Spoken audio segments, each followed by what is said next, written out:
Assalamualaikum class. Today we are going to study Making of Pakistan Part 4, lecture number 7. Today we are going to study Qaid-e-Azam's 14 points.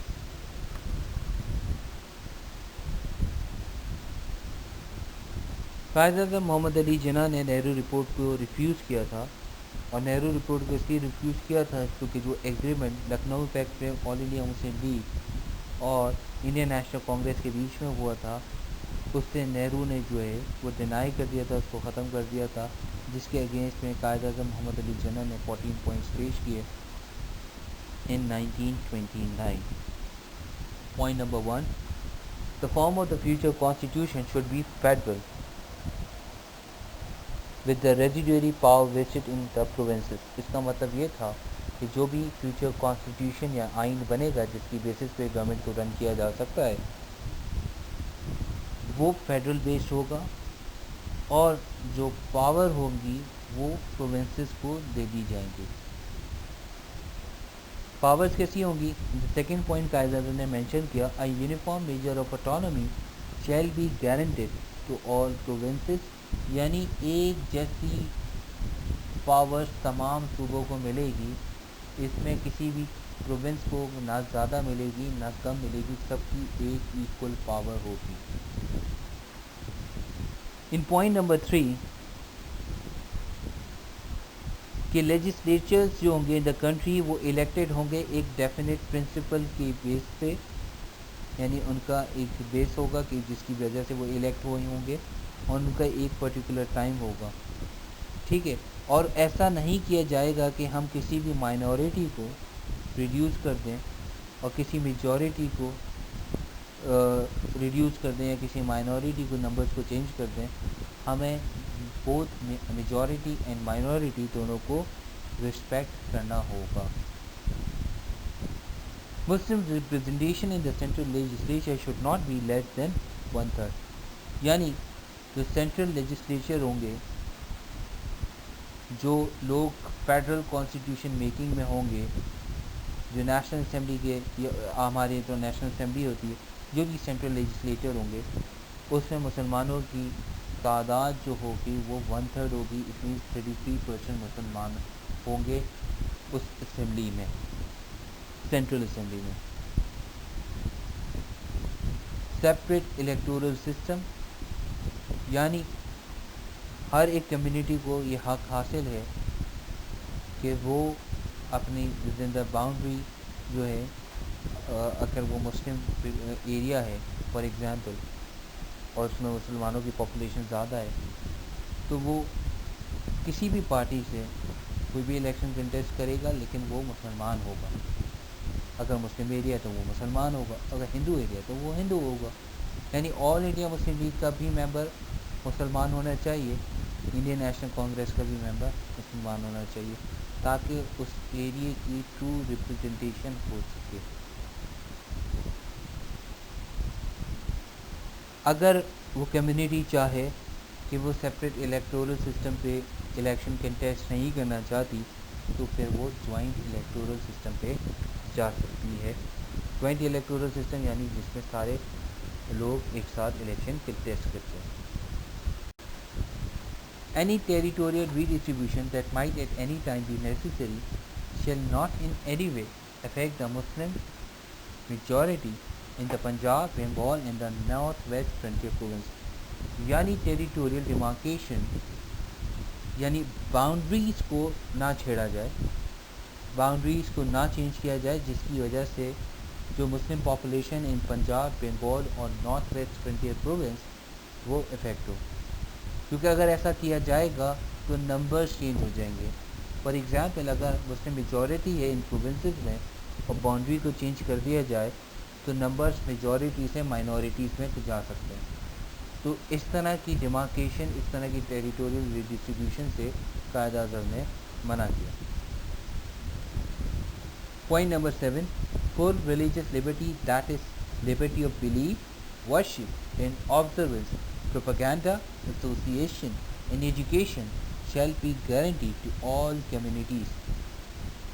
In this point, Quaid Azam emphasizes on their religious liberty، یعنی مذہب کی آزادی کو عبادت کرنی, اس کی جو بھی بلیوز ہے, فنڈامنٹلز اس کو فالو کرنا, اس کو پروپیگیٹ کرنا, یعنی اس کے بارے میں تعلیمات دینا, لوگوں کو میسیج دینا, یہ ہر کمیونٹی کا فنڈامنٹل رائٹ ہونا چاہیے اور اس کو اس بات کی فل اجازت ہونی چاہیے.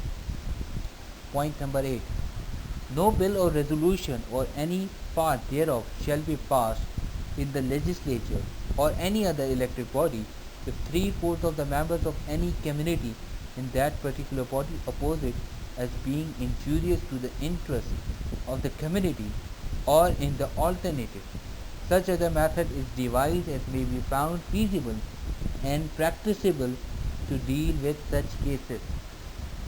یعنی کوئی بھی قانون یا کوئی بھی ریزولوشن ایسی پاس نہ ہو کسی بھی کمیونٹی کے خلاف, اگر اس کمیونٹی کے 75% لوگوں نے اس بل کو یا اس قانون کو اپوز کر دیا ہو, تو ایسی لا کبھی بھی پاس نہیں ہونی چاہیے. Point number 9. Sindh should be separated from the Bombay Presidency, یعنی بامبے جو سندھ کو کنٹرول کر رہا تھا, اب سندھ کو جو ہے وہ ایک الگ انڈیپینڈنٹ جو ہے وہ پریزیڈنسی مل جانی چاہیے, یعنی ایک الگ پروونس, اس کو پروونس کا حق اس کو مل جانا چاہیے. That was the demand. Point number 10. Reforms should be introduced in the Northwest Frontier Province in Balochistan on the same footing as in other provinces.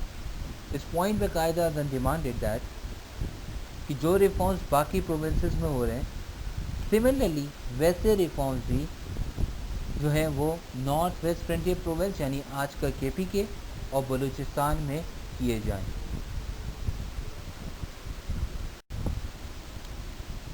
Point number 11. Quaid Azam demanded a provision should be made in the constitution giving Muslim an adequate share along with the other Indians in all the services of the state and in local self-governing bodies having due regard to the requirements of efficiency.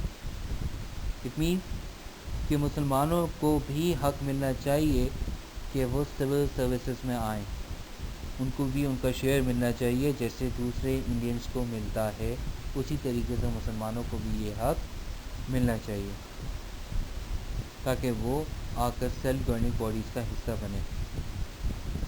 Point number 12.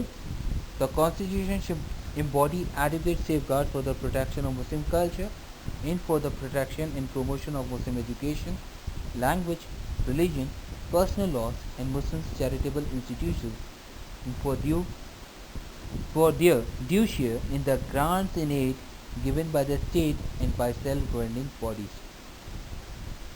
اس کا مطلب یہ ہے کہ جو constitution بنے گا, future constitution جو بنے گا, وہ مسلمانوں کو پروٹیکشن دے گا, مسلمانوں کے کلچر کو پروٹیکشن دے گا.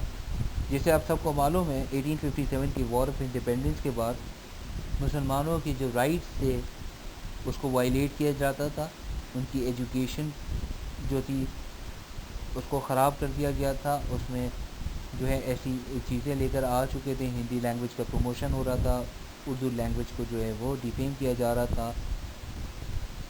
تو مسلمانوں کی پروٹیکشن جو ہے وہ بہت ضروری تھی, اسی لیے قائد اعظم نے اس پوائنٹ کو بھی ہائی لائٹ کیا کہ نہ صرف مسلمانوں کی پروٹیکشن ہو, ان کی ایجوکیشن کے لیے بھی پروٹیکشن ملنی چاہیے, ان کی لینگویج کو بھی, ان کے ریلیجن کو بھی, جو بھی فنڈامنٹلز ہیں اس کو جو ہے وہ پروٹیکشن ملنی چاہیے, پروموشن ملنی چاہیے.